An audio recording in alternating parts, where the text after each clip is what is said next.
Welcome to the Infinite Life with Katische Haberfield. I'd like to take you on a transformative journey, exploring the mysteries of the soul. I hope you enjoy the regression case studies, mediumship interviews, and fascinating discussions that I've had with guests on the podcast. I hope that these answer some of the questions that you might have about life on this planet, on others, and in other dimensions. Thank you for joining me, and please don't forget to like and subscribe. And, most importantly, share with your friends. Namaste.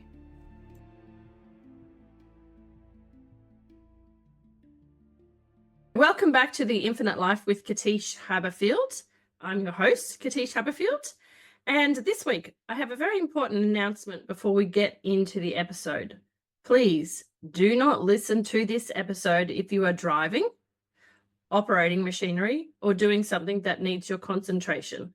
This is because in this discussion with our repeat guest, Tina Erwin, we will be doing some very special things that come into her toolkit that require you to be seated in a safe location that is quiet, where you can completely put aside the rest of the world for the moment.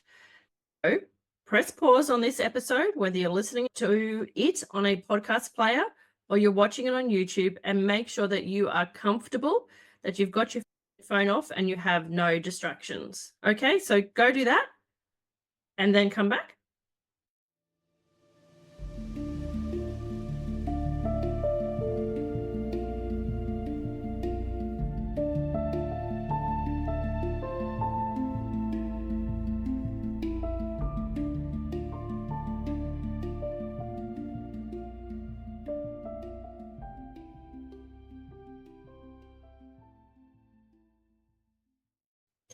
And so for the rest of you who have now come back, we are very blessed to have Tina Erwin with us. And this is her fourth time on the Infinite Life podcast.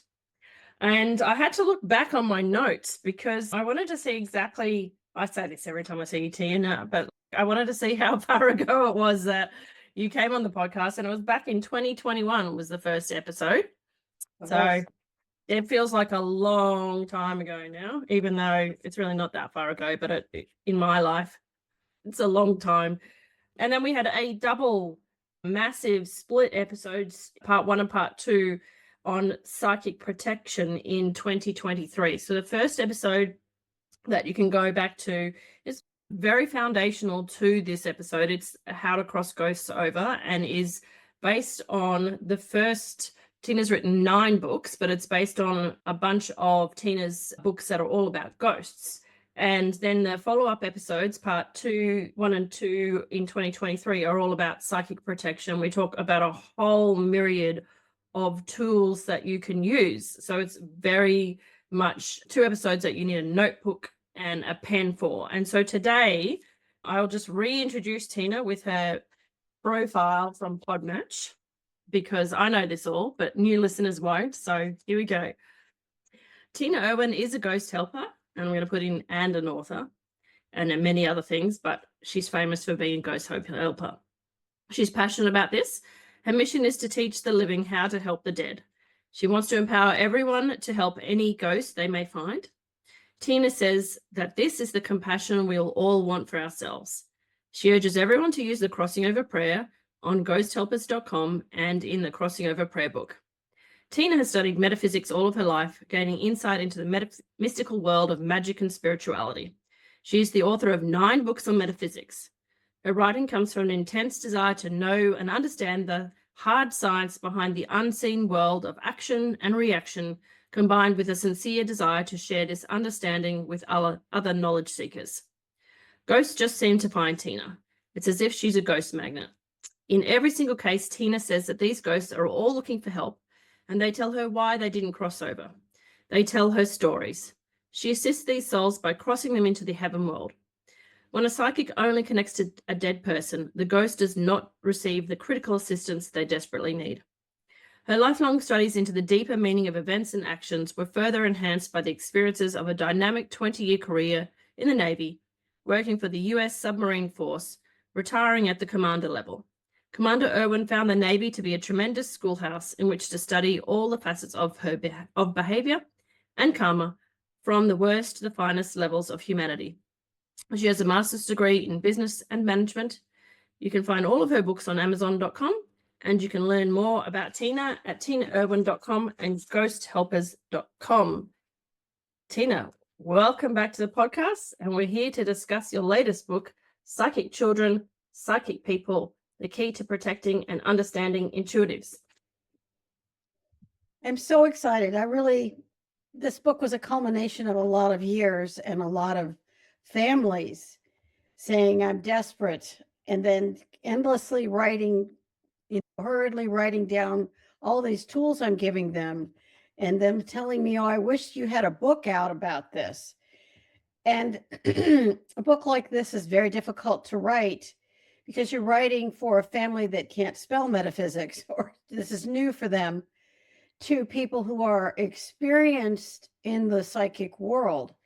And you're trying to appeal to people on all levels. And some people, this was going to be 2 books, but I combined it into one because if you only bought the first part and you never got to the second part, you'd be missing out. So it took an extra year to combine them and 9 months just to edit this. This was massively edited. So yes, it's a labor of love because it's a service to families and to intuitives all over the world who might just like a few extra tools in their back pocket and to understand things that are happening around them. So that's the motivation to get this out there. And I've seen you out on other podcasts at the moment helping spread the message on the book. So I wanted to say to people that look out for all the different podcasts that Tina is appearing on. You can find a lot of them on YouTube and on various podcast players. And because we've had you a couple of times on the show, what really spoke to me was, as you said, the second half of the book, and in particular from chapter 40 onwards, which is the advanced spiritual toolbox. So can we chat a little bit, first of all, before we get into the details on there, as to why you felt an advanced spiritual toolbox was so important to include for people who were picking up this book, and maybe some examples of how you might have used some of these advanced tools. There's quite a lot of them. They go up to, you categorize them by levels, 27 levels of advanced tools here. So right. Pick your favorite one and why so many. They're fabulous. And that's why we're going to go through a couple of them in detail, but why that chapter? That chapter is specifically designed to take people to another level. And if you actually made it to chapter 40 and you weren't totally overwhelmed, then you might be the person who's really going to use a lot of these. For instance, my daughter travels, and my daughter's 40, and she travels constantly. She's always on an airplane, and she clears that plane every single time. And I've actually had 2 or 3 planes, while I'm clearing them, find a fault and turn around and go back to the jetway. I've had people tell me that they're worried about school shootings. So that's why the section on how can you protect a school, what are the rules? How can you protect a school and your child going there? What are some super simple things you can do to protect a child if you're not with them? Or if you're driving in a car, how can you protect your car? Everyone wants to feel safe in their body, in their dwelling, in their home. And it all goes back to frequency. And these tools in chapter 40 are really designed to really heavily ratchet up the frequency of a location. And I do these things myself. Some things have been around metaphysics for a really long time. Some things are new for me that were given to me by the spiritual team that manages me. I'm just somebody's field agent, shall we say, help humanity on the path. And the more individuals raise the frequency of their location or their car or the airplane they're in or the business meeting they're in, you're bringing the weird airy fairy metaphysics down to an extremely practical level. You have to remember to do them, but if you build a habit, you might be quite surprised at how things change. That's the motivation. The motivation is always service to as many people as humanly possible so that we have a peaceful, happier world. Yeah, perfect. And you mentioned that some of these are new. Which ones are new to you?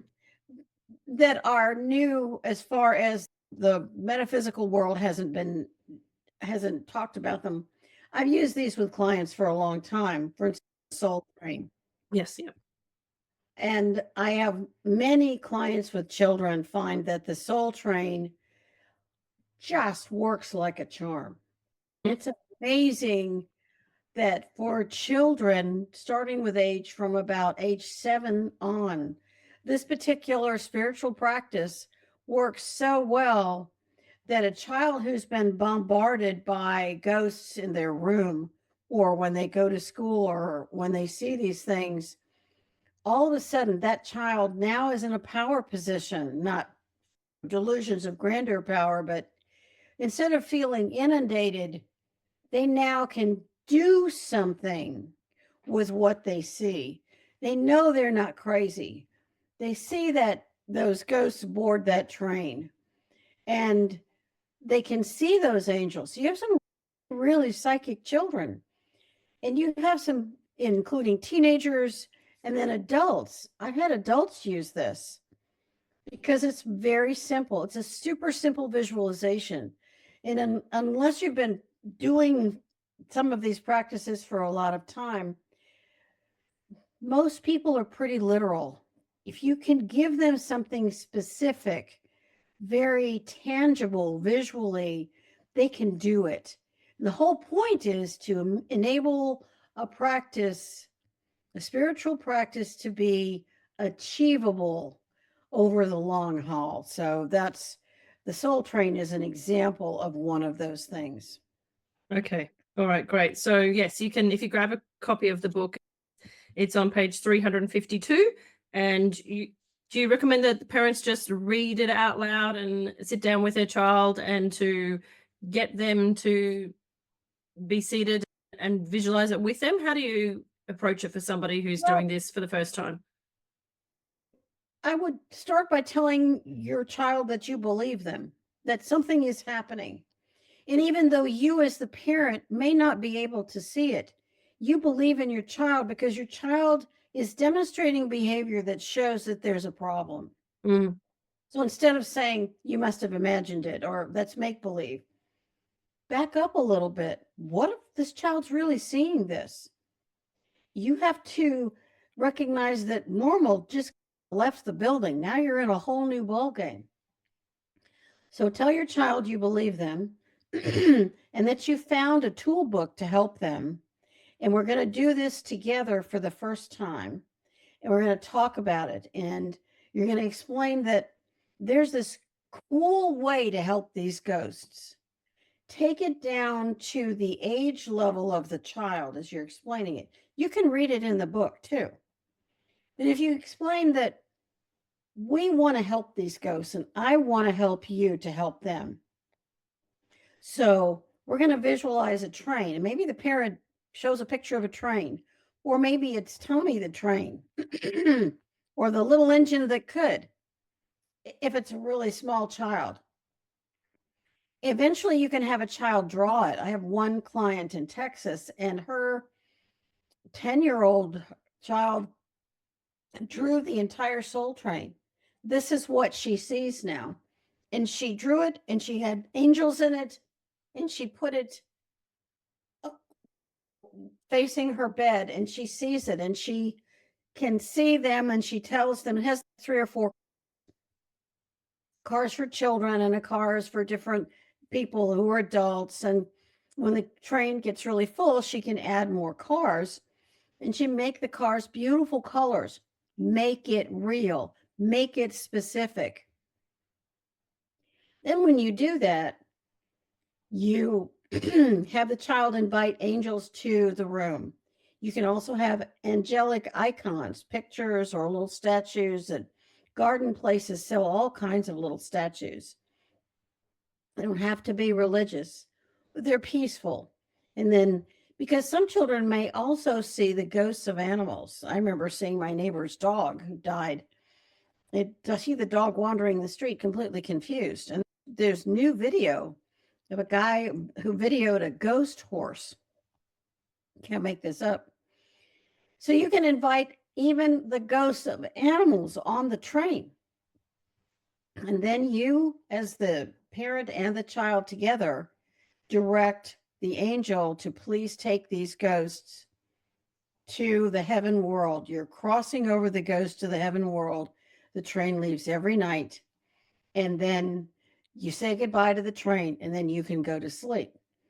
I complicated it a little bit by explaining it, but if you do it every night, it's really simple. Did you call the soul train? I did. And then if your parent might say, how many tonight? Oh, there's just 2 people tonight. Normally, it's not a cast of thousands. It might just be 1 or 2. You picked them up at the mall or the grocery store. You never know. Grocery stores, I don't know about Australia, but here, grocery stores are full of alcohol. No, we don't have it. Oh, not in my state anyway. It's not allowed to be sold in the supermarket. It's entire aisles of alcohol, higher than even I can reach. So you'll see a lot of either homeless or ghosts or drunken ghosts in grocery stores. Right. Or if you went past a bar, bars are always haunted. So your child's picking these things up, not because they want to, but because it's just what happens sometimes. I've used this myself, obviously, a long time ago, but with a client of mine, and we used it to put her ancestors in. There were ancestors who needed to get on that soul train. Yeah, adults can use it as well. But I was thinking just now how particularly useful this would be if you've got a child who's in hospital. A really good place if they are confronted. I mean, we've talked on the other episodes about the crossing over prayer and giving it to hospitals and being aware of the fact of ghosts in hospitals. I was recently sitting with a friend for a day, and she was in a critical care unit and getting some plasma, and she didn't like it at all because many things that we've discussed in other episodes about feeling like she actually had other people with her. And I was sitting with her, and she watched me as I felt, because I don't always see, but I feel them always. And I said to her, I felt immediately, and I got really started to get emotional, and she looked at me, and I said, Veronica, I'm sorry, hope you don't mind, but I've just got to cross somebody over right here. And then so I crossed that poor soul over, and my body just does this physical energetic reaction. Like you can see it, I can't even help it. But when the energy is moved, my body shudders. And that's the first time I think, like, I've done remote clearing for her in her house, but that's the first time I think that she actually believed me that I could do it. Because I was sitting there, we were talking about nail polish of all things. I was buying a Christmas present for my mom, and she was having a transfusion. She's been ill for a long time, but we're in a ward of cancer patients, and I knew that this person had died of cancer, but I crossed them to light. And I was just thinking about how there's lots of people who do go into hospitals, but especially children, that could be a very easy thing that they can do just quietly. If you've already taught them about it, you can bring in a book with a picture of a train, and they can do it while they're in hospital if that's what they're encountering. So it's a fabulous tool, I think, for anybody. And I think that it takes away the fear for them, because they're not coming close to you, and they can see that there are other people boarding this train, and they can hop on it. Is that how you would also explain it? You don't have to come and interact with me physically. Here's a whole service for you. You're redirecting them. Yeah. Because you don't ever want to be in resonance with these ghosts. You want to redirect them. You're putting yourself in a position of protection. And it's protection for you or your child, and it's service. And hospitals are just a tough place. Police stations, you have to go to a police station for some reason, courthouses. you just never quite know. Or if you, I don't know if they do this in Australia, but here they put crosses on the side of the road where someone has had an accident and they die. And I clear those every time I pass them. So you pick them up and you don't even realize it. It's not a bad thing. It's just a fact of life. And the goal is to handle this matter of factly without an emotion, where you have the tools, you know what to do, you take care of it, you move on with your day. It's not dramatic. And if you are level and calm with the people around you and with your children, they're going to handle it in a much more comfortable, dispassionate way. And that's really helpful for children. Yeah, perfect. Okay. I was wondering if you could walk us through the pink rose petal rain visualization, because that one is just such a beautiful visualization. And I thought that who better to do that than for you to talk us through, so to get us into a state where we could actually do that visualization. I know it just seems so simple, but I thought if somebody hears you explain the process and they're listening to this now, they could just stop and do that for the room that they're in or the house that they're in. So do you want to explain the concept of the pink rose petal rain visualization first and then take us through it? Yes, I'd be delighted to. This actually came from my brother, who worked for the Screen Actors Guild in downtown Hollywood. And everyone is always fighting over something with that organization. And so he developed this. I'm always trying to make sure I give credit where it wasn't original with me. You need to know that. And it goes like this. Let's say you're in a contentious room. It can be a city council, a school board meeting. It can be a holiday with very contentious relatives. You can't control anybody else. You can only control yourself. So if you look at your surroundings and some people can do it with their eyes open. Some people really want to have their eyes closed. It's achingly simple. You simply visualize that the most glorious pink rose petals are falling from the heaven world and piling up in the room you're in.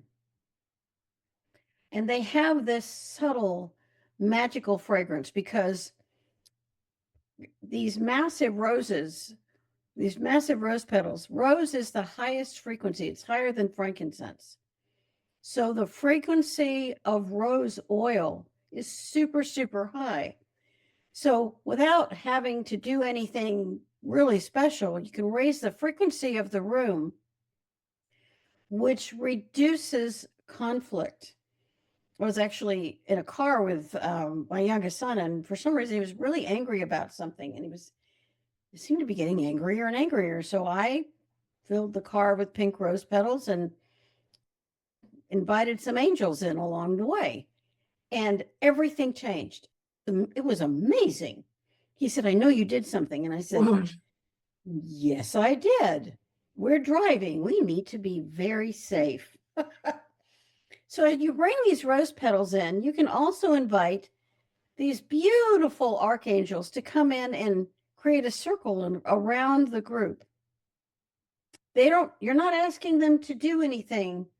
You're simply asking that angels be present.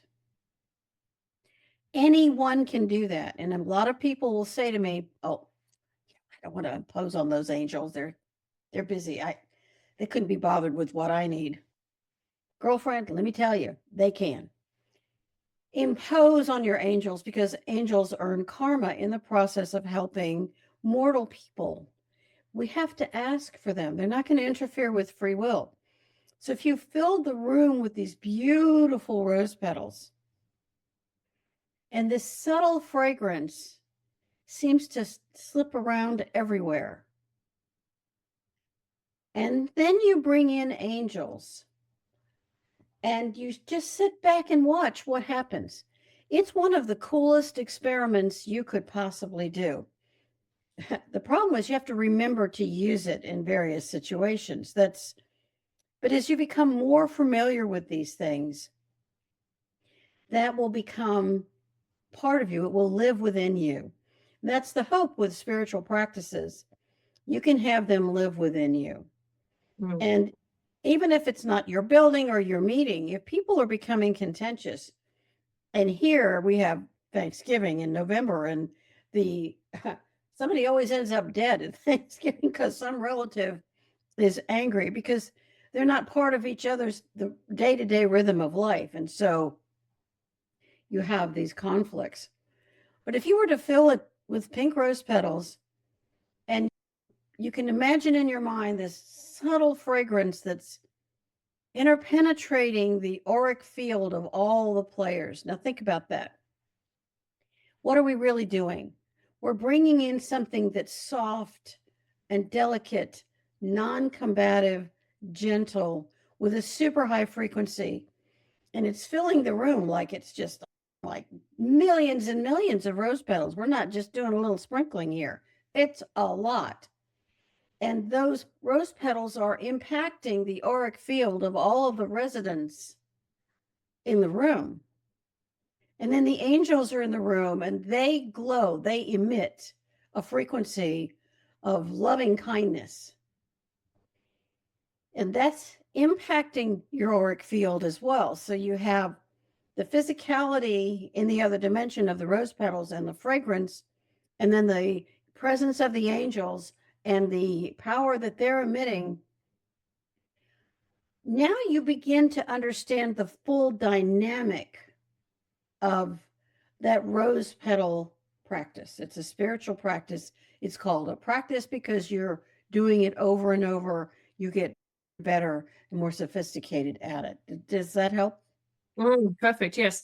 And I was thinking, so for those of you who do happen to have a diffuser and have essential oils, rose oil is an expensive investment, but hey, if it means that Thanksgiving, Christmas, and Easter, you have a peaceful, lovely time with your family, dab it behind your ears and put it in your diffuser. I guess also what they could do, Tina, would be to, if you have a TV in your room that's connected to YouTube, you could add to the sensory stimulation by, we can get lots of nature channels that have like pictures of roses and things. So then you could visualize in your mind maybe roses picking up any ghosts or anything, that if you've got lots of drinking relatives, the ghosts come around the drinking relatives. Do you think that would work? Inviting them to use like the roses aren't going to help the drinking relatives. Okay. What it could do, and this is a worthy experiment, because we're always experimenting in metaphysics. We're always learning and trying new things. If you did that experiment, though, that person may not want to drink as much. Mm-hmm. For some reason, that need isn't quite there in that moment, and they can't explain it. Mm-hmm. They feel differently. They're almost disconcerted. They feel different. They feel different than they look around them, and they don't know why. And you haven't harmed anyone. The first rule is to do no harm. You've simply shifted that frequency a little bit. It's enough. And the other thing you can do is, if you have rose oil, you can put it on your wrists here and here, because your left hand energy is entering, your right hand energy is leaving. So if you're shaking hands with someone, that energy is leaving you. You want that energy to be a high frequency. You can also put that rose oil, and you can blend it with frankincense and myrrh. Myrrh has a tendency to turbocharge whatever it's with,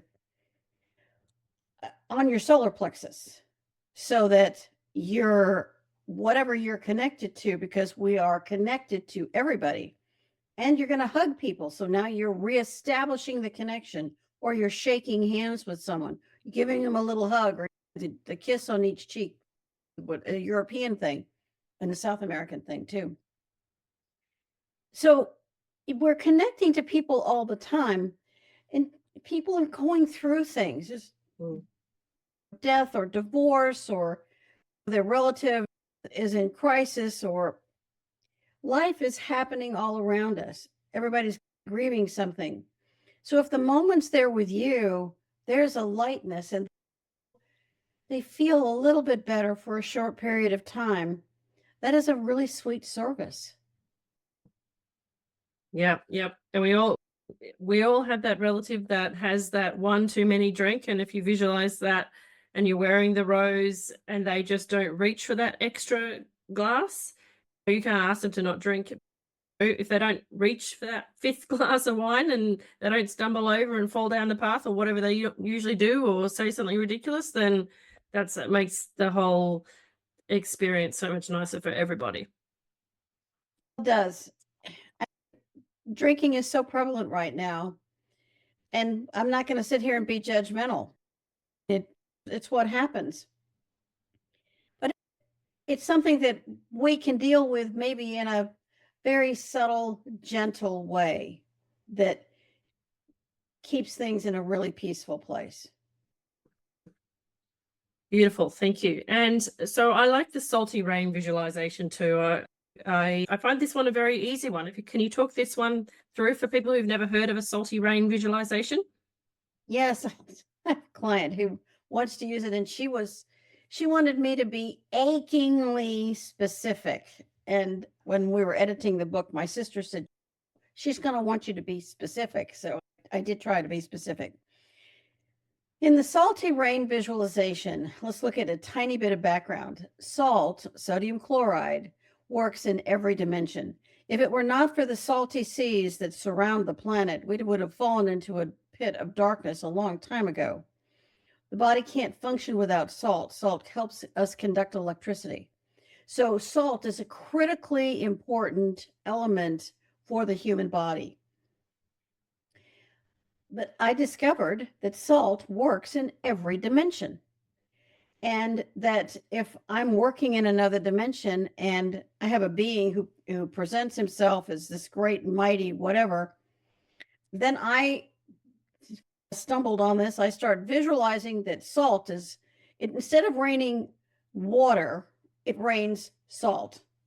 And if you can visualize and say the words, a 22% salt solution, it's really salty. If you're a divine being, you're fine. Salt's awesome. If you are a detrimental being, you will be destroyed. They will vanish. It's one of the best ways to perform due diligence if you have to work on the other side.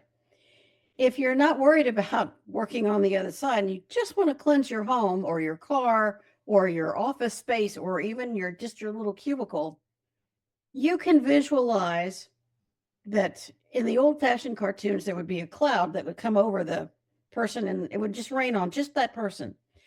That's your visualization. You're looking at this cloud of salt pouring down on someone and something. And you can have it pour down, and that can be on yourself. Let's say that you have to go to a place that's a really toxic place, or you're a person who has to work with some dark places. Some of the homeless encampments are really dark places, and they're truly sad places. You can visualize the salty rain coming down upon yourself as you're moving. And also use that Triangle of Force practice, which is really effective. But if you didn't remember that one, just remember you're just being bathed in salt all the time. It's just salt all over you, salt in your car. And it's not going to harm you. It cleanses your auric field, your force field, that little space beyond you.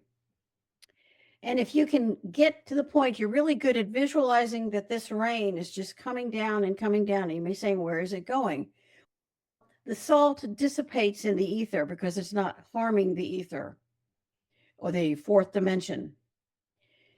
And you can then graduate from your room or yourself to your entire property.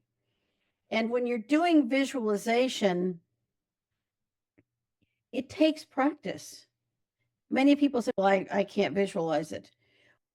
That's what daydreaming is. You're actually visualizing something else. We've all done it.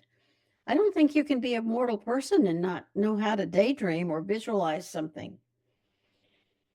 Of course, you're asking your husband to do that when you go to the store. Visualize that there's this package sitting on the shelf. Anyway, if you're doing your house, you're visualizing that this salty rain is pouring down on the exact perimeter of the property that you own or rent, not anybody else's property. If you happen to be in an apartment or a condominium, then you're visualizing that this rain is in just the space you occupy. But let's say I have a 5.7 acres up here in Washington State. So when I bring down that salty rain, it comes down on everything. And it's especially helpful until they're able to stop the chemtrails. So it comes down and it cleanses the etheric structure. And that means that all these fabulous old growth trees are cleansed, and the animals in the forest are cleansed, and the negative thoughts that may have wafted around a location, they can be cleansed, at least for a little while. Look at it this way. You bathe every day, or every other day, or whatever you wash your hands, you wash your dishes. When you use salt, and many places use salt to wash things, you are washing the etheric structure of a location. And that's a really new concept, because people think, oh, I have to protect myself. I'd like to protect the entire property. I can also bring that salty rain on the street that runs in front of my property, because or the street that runs, any street that's public access, you pay taxes for. So if you're in a courthouse, you can bring a salty rain in the courthouse because it's a public property. You can do that. So you're bringing this cleansing energy, and it cleans a lot of the old emotions. So you're in a hospital room, bring a salty rain. You're sitting in a chair and you visualize that the four walls, inside those four walls, this massive salty rain is coming down. If you're concerned where all that debris is going, you can ask an angel to take it to the higher realms. So you're neat about it. Mm-hmm. So does that help? Yep. No, that's beautiful. Yep. And if people are thinking, oh, how am I going to remember these things? Then do what I do and just put a note in your iPhone. And so it says pink rose, petal visualization, or salty rain visualization. And then if you're out somewhere, that just reminds you, or I feel this bad energy, let me remember salty rain. I can do it. Yeah. Imagine it. And it's a great one, because in my past life regression sessions and all the different sessions that I do teach all my clients how to throw salt at the spirit guides to identify whether they are who they say they are. And they find it so hilarious, because when you are working with real entities that are from the light, they have the funniest reaction. They think it is hilarious. They do. They think it's hilarious. And they're a little bit grateful that you performed due diligence. You were savvy. I think that's really outstanding. Yeah. And you can have a look at some of the videos on the podcast where we've actually done that live, on the live recorded sessions of past life regressions, especially in the Healer's Path session. We did 3 sessions for people who were in healing professions, and the number of ghosts that came out of those sessions was just mind-boggling. But at the start of it, I did teach them to meet their spirit guides and then to throw the salt on them, and they were in tears of laughter with that reaction from their spirit guide. And it changes every time. It's really delightful to watch I can see it, watch the reaction of the client and then of the spirit guide. They'll put up an umbrella and they'll shake and they'll do a dance and laugh, or they'll wag their finger and just have this ridiculous laugh on their face, and it's really quite sweet. Yeah, please try that next time you're connecting with anything or anyone. If you feel an energy coming towards you in a meditation or anything, I even say to someone, visualize you have an old Italian nana who used to have a salt pot on her bench when she was cooking, just visualize that, get the little spoon out and throw it at them. And that's how people, everyone's had a nana who had a little salt pot on their cooking bench, so that's like easier than thinking about the big sacks of salt or whatever it is. Don't make it complicated. Just get nana salt and throw it at them. Yeah, I like that one. Okay. You just spoke, and I just want to come back to that one. The Archangel Triangle of Force visualization. I don't think many people have heard about this one. Can you give us an example of when somebody would need this and how they would use it? I used to be a basket case in hospitals. It's shoot me now. Please don't make me walk in the door, because they come at you like this cloud and you're overwhelmed. And I was in a situation where one of my brothers had to go into a hospital. We had gone to Bryce Canyon and we were outside Las Vegas. He became very sick and we had to go. My other brother was with me and he said, "You're really good at this. You need to figure it out. Ask for help and they'll tell you what to do." And so I did figure it out. And I realized when you study sacred geometry, and I actually have a tetrahedron here. When you study sacred geometry, you have a pyramid shape. It has 4 sides and a base. But a tetrahedron is 3 sides and a base. So I want to make sure that I make this as visible for your listeners as possible, because it's not a pyramid. It is in fact tetra, meaning 3-sided. And it's made out of crystal, and it's crystal clear. And you are inside it, and it moves with you wherever you go. And you are visualizing that you're inside. This is I call it a triangle of force. It's technically a tetrahedron. But if you can't visualize something this sophisticated, that's okay. You can visualize that you're inside a triangle. You can visualize that you've got an archangel at each point of the triangle. And as you're moving, let's say that you're inside this triangle that's moving, you've got an archangel that's greeting every ghost in front of you, and you've got an angel on either at your back. So in other words, I have an angel in front of me, and I've got 2 angels at my back on the 3 points. I'm inside a sacred geometric shape, a triangle. It's one of the most powerful sacred geometry shapes ever. A lot of amazing shapes, but that's a really powerful one. It's one of the platonic solids. When you understand that and you are visualizing that you're inside this triangle, you're asking the angels, as a practice of protection and service, it's twofold, to cross over every ghost that comes toward you. And any ghosts that are coming from behind, the archangels that have your back are there for you. And they handle those ghosts. And you visualize this, that you're moving in this triangle. Maybe that sounds like a sophisticated level of visualization, but it's worth a try. If you have to draw it on a piece of paper so that you can have a visualization of it, can make a really big difference. If you have to go into a negative place. Mm-hmm. Even if you're remote viewing, and a lot of people remote view, put yourself in a crystal triangle of force and visualize this cool little guy. You're inside there, and these dark beings cannot penetrate that triangle. Wink, wink. It's really powerful. So if you're inside of it and you're working in another dimension, if you're sophisticated enough to remote view and work in another dimension, you are savvy enough to use that triangle of force. Mm-hmm. And someone said, "Why didn't you just want to keep it secret?" How are you helping people if you keep it a secret?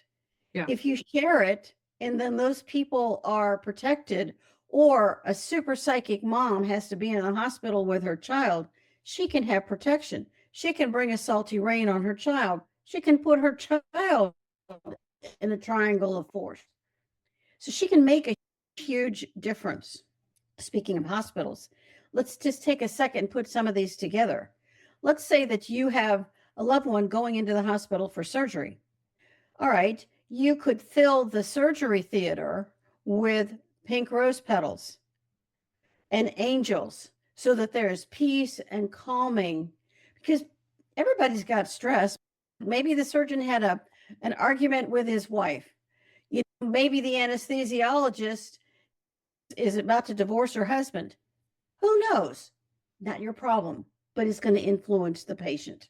So if you fill that with pink rose petals, you could cleanse it with the salty rain.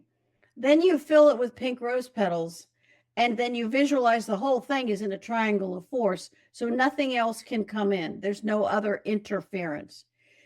If you get really sophisticated at using these practices, then you can start to create layers of how you use them. It's a little bit more advanced, but do you see where I'm going with this? Yeah, no, I understand where you're going for that.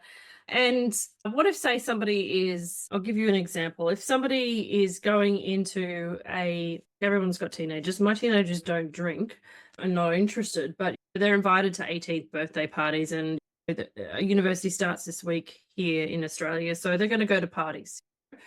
And if they go into an area, we have an area in the city which I don't like at all. It's called the Valley.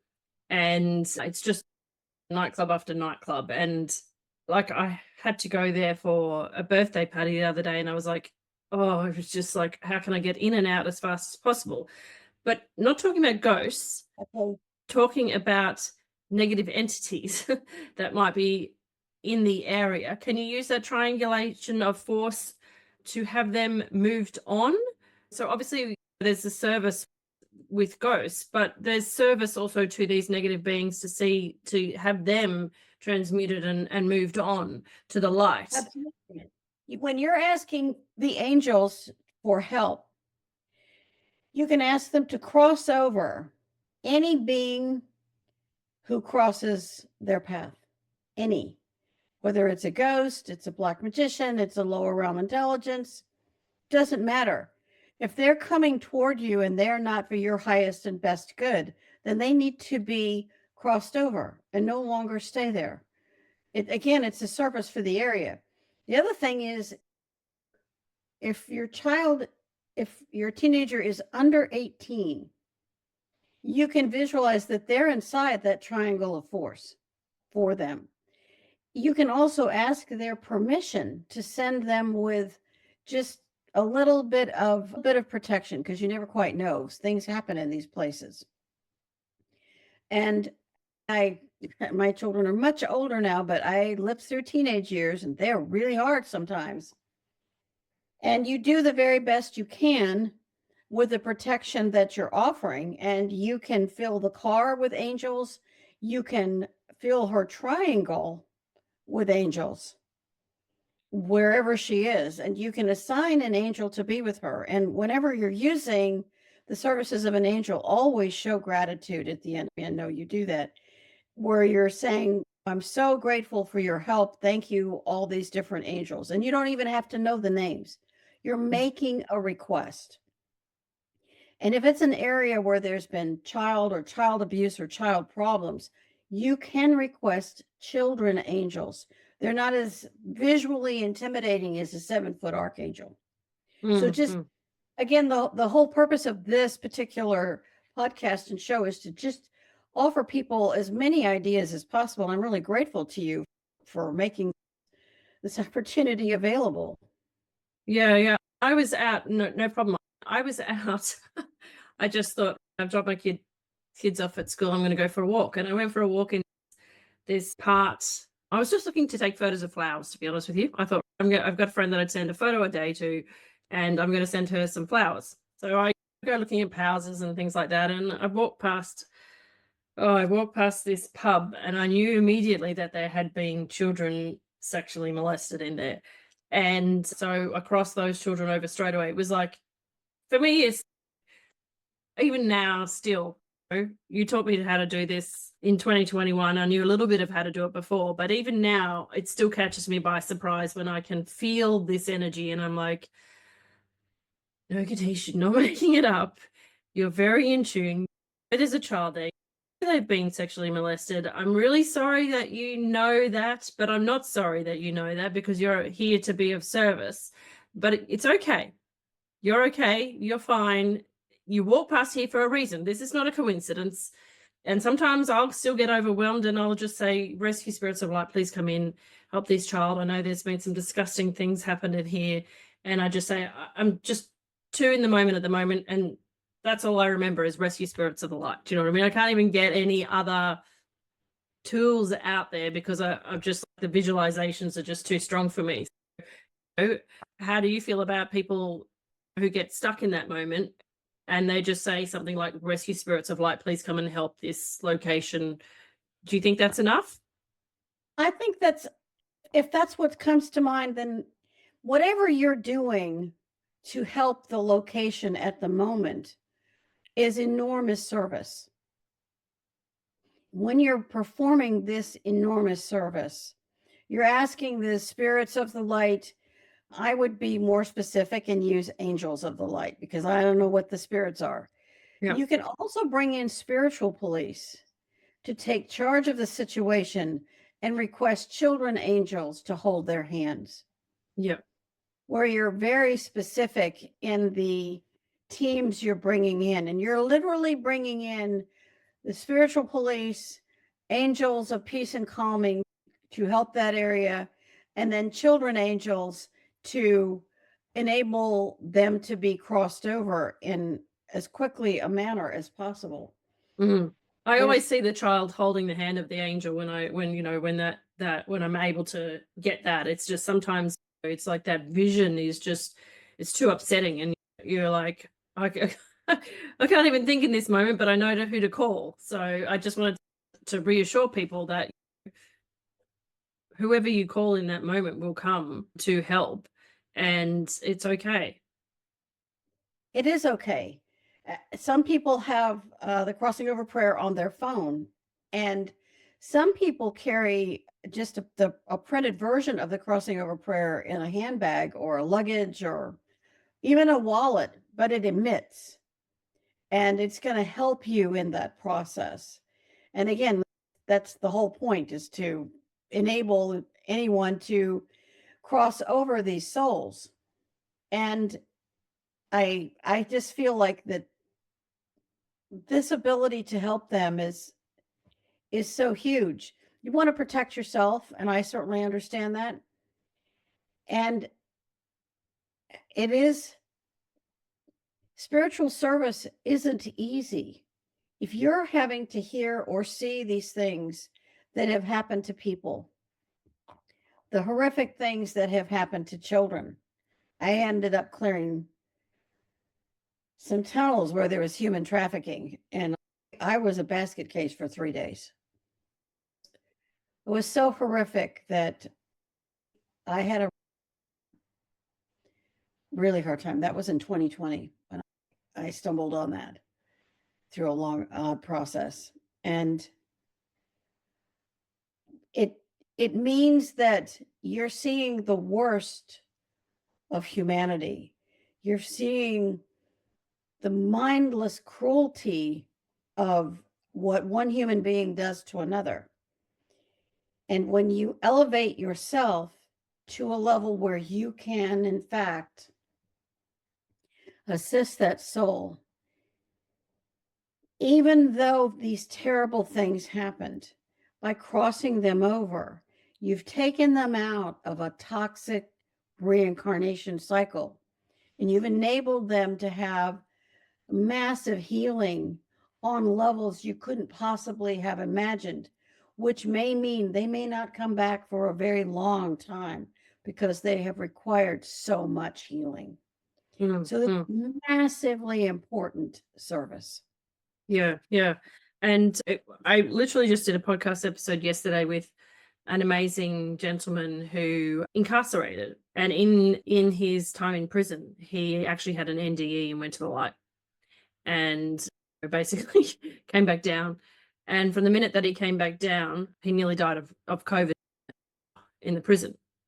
And I was just thinking that since then he's been teaching inmates, and he did from the minute that he was in there, how to write poetry to express their emotions. And as they were writing poetry, it basically lifted their thoughts, helped their emotions, and they could see pathways that were of a positive nature rather than dark nature. And I was just thinking, wouldn't it be amazing? Not everybody has a perfect squeaky clean family. Somebody in your family may end up, through circumstances and karma, incarcerated, to teach people how to protect themselves from the other inmates and all the ghosts and the negative thoughts and the negative entities around them, but also to help them with those rose petals and the salty rain visualizations, to help them whilst they're in there, while they take that time to reflect on what has happened in their life, because they're not nice institutions. No, they're really bad. They're really bad. You could salt the entire prison. Yeah. If you think about it, because it's a public space, you could salt the entire prison. If you were to do those practices over time, it would be an astonishing experiment. And I think this is a really genius idea that you're discussing. I think you're absolutely right. Sometimes family members are outlaws, not in-laws, shall we say. And that's a terrible thing.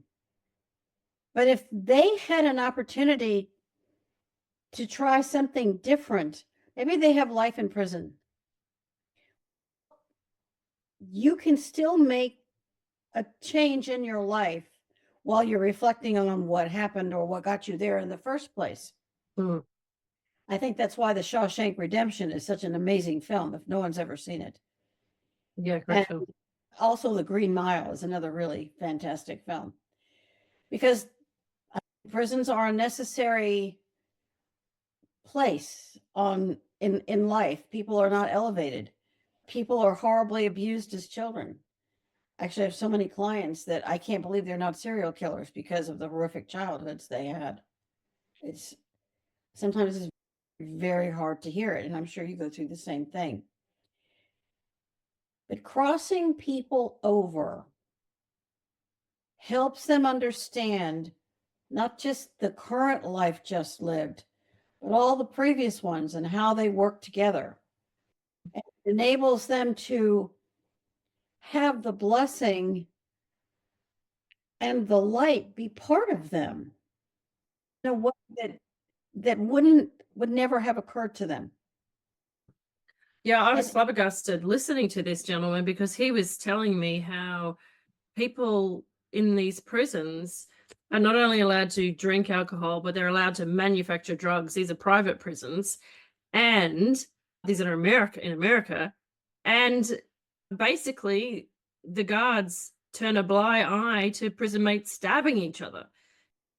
And I was like, yeah, that's not acceptable. I don't care what they've done. That's not acceptable. You're just recreating more and more karma amongst all these people who are in there. And how powerful to teach one person at a time how to use these tools, so that they don't get involved in creating karma with other inmates for a start, and that they can process and learn these tools for themselves to help themselves, just like this gentleman did with poetry, one rose petal exercise at a time, and you change the trajectory of humanity, because you are working to assist people in the worst of situations change that situation through their mind. I think that's absolutely a super important point. There was another friend of mine a long time ago was really focusing on using a labyrinth. And they did an experiment with several prisons, and they put these massive 23 circuit labyrinths, which is the Chartres Cathedral Labyrinth. It's a 23 circuit labyrinth. Anyway, they're enormous. Might take you 30 minutes to walk through it, go in and out. And they couldn't believe the difference in the inmates. inmates who walk the labyrinth on a constant basis, something began to shift because the labyrinth functions on the brain in some astounding ways. I didn't even put labyrinths in this book. Again, there's only so much you can put, and Amazon won't print it if it's over 500 pages. So we had to cut a lot. Oh, right. So Okay. where I'm going with all this is, yes, there are people in prisons and there are horrible things that happen in prisons. But every person who might get to read this book or who might get to know this or hear this podcast, maybe that individual could make a difference. Maybe can you imagine being a psychic in a prison without any tools? It's a double hell. It's hell enough, but then it's a double hell. And you all have all these personality and psychiatric disorders in these prisons. So it's a really hard place to be. But you're right. Listening to this man talk about doing what he could do using poetry, which is a soft and gentle writing opportunity where they can express themselves. And maybe it's just private for them, but they get to express maybe some of the horrible things that happened to them. And maybe little bits and pieces of their souls are restored over time. And that's perhaps the best we can hope for. I think this is a really fascinating pathway to talk about. Yeah. Yeah, it was fascinating because he then connected them with UCA, and when they left prison, they were able to do, I think you call them bachelor's degrees in poetry. So they took the poems that they wrote and then they were able to get pathways into education. And these were people that couldn't see any benefit in education. They were just really, they'd been told they were dumb their entire life. But once they were taught how to write a poem, they didn't see it as education. But what it did is it just really worked magic with their souls. And then they were shown the pathway that they could actually go and study poetry. And yeah, it's in the middle of working wonders at the moment. But it was just like, wow, okay, there's one step. I think I'll send him a link to this podcast episode and say, listen to this idea, and maybe you want to incorporate this as well. Because he's obviously out of prison now and has been for a while. Maybe that would make a massive difference. That's the ripple effect of offering tools for the service of everybody. We're not discriminating here. Anyone can use these. Yeah. And maybe someone made some horrendous mistakes. Again, sometimes what happens to a person as a child. And the other problem is some people come in very damaged. Serial killers are born. They're not necessarily made. Sometimes they can be made worse by what happens to them. But I think that these are really important tools. And I think it's awesome that you're sharing them. Yeah, thank you. So therefore, if you think that there are, with that last comment, serial killers can also be born, then rose petal visualizations in newborn wards would be amazing, wouldn't it? It would be amazing. And it's unknown to me how that could or would shift things. Nurses can always ask that the wards be filled with angels so that souls are protected, but they're new. Here's the other interesting thing in years and years of study. Not all souls enter the body at birth. Some of them don't come in for many days after birth. Some come in while they're still in the womb. And I don't think we can say, oh, this is when a soul enters the body. I don't know when that life begins. Apparently there is a spark. It's a visible spark. I saw it on Facebook. Yeah, that was amazing. Absolutely magical. Absolutely magical. Anyway, there's so much metaphysics. When you start really moving into it, it's like mental popcorn. You just can't stop. It's just so fascinating. Yeah, fabulous. All right, you've given us so much food for thought, and I just want to end it there. I know we could talk forever, but I really wanted to not overcomplicate it in this episode for people, because I really wanted them to go and get the book, listen to the visualizations you've done, and implement one or two things that we've said, because there's so many things, but if they can do rose petals, salty rain, and the triangulation, and we can teach that to as many people as possible. Like Jamie Oliver had his thing originally, teach one friend one recipe from a cookbook, and we help the world learn to cook. Teach one friend the pink rose petal visualization, and we also help the world one rose shower at a time.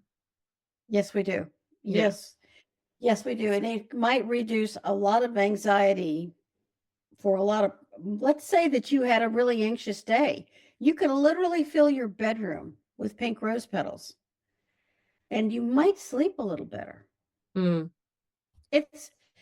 These are all things that are worth a try. Experiment with it. I don't have every scenario because I could only put so much in, but it's a great tool to use.